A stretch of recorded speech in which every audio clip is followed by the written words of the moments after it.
We're here with Andy Preece, who's going to talk about his slight change of role at the football club in terms of the youth development side of things. Take it away, Andy. Yeah, well, I've sort of been given the title of Director of Football, which is overseeing all the football under 21s down. Part of that really is to take a lot of the weight off Jamie, because he was the key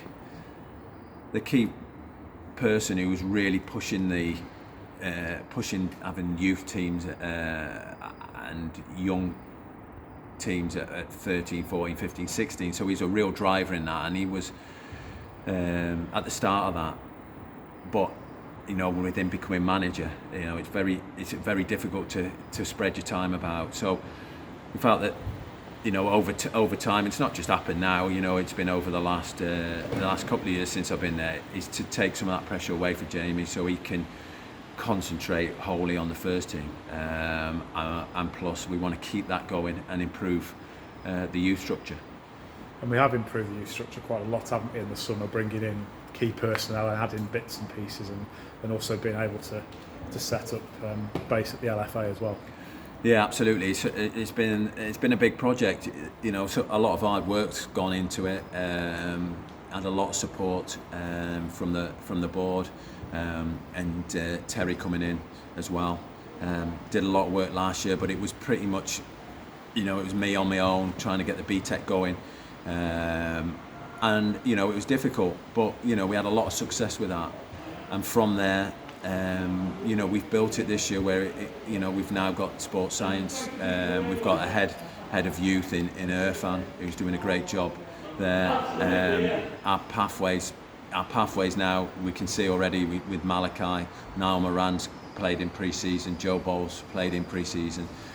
So it's starting to work very quickly, and the lads are getting as if they were in an academy now. They are getting everything. Probably a bit more. With the data we get from the player maker straps. So it's going in the right direction. It's moving forward very quick.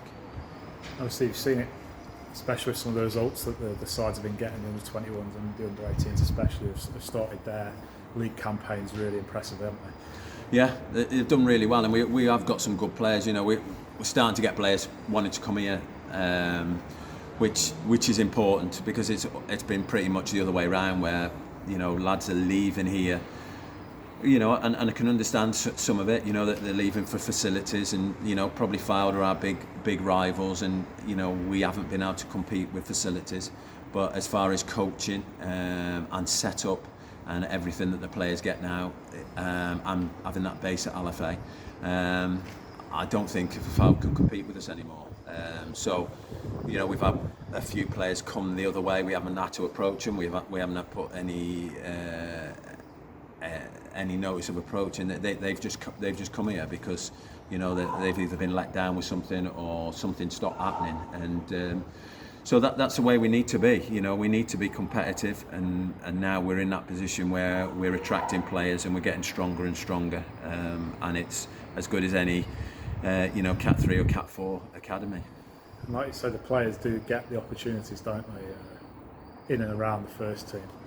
Yeah, that's a big thing. The lads are going to get the opportunities. You can see Malachi was on the bench again today.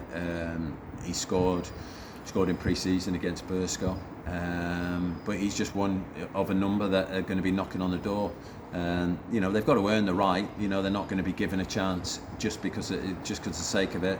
They're working hard in training. We've got them now pretty much full time, and like I said, we've got the sports science. We've got the player maker strap, so we can see that they're having plenty of touches. We know what distances they're covering each individual. We're putting individual programs for each player. So each player's got a pathway, so every player we're trying to improve to get through.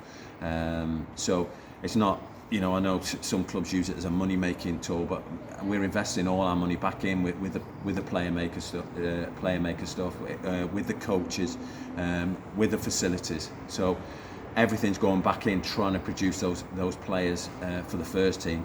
and ultimately, you know, that'll bring in revenue, because hopefully they'll come in the first team and they'll progress, move on into league football. We'll be able to sell those players, and that sort of money keeps a club like Chorley Football Club going.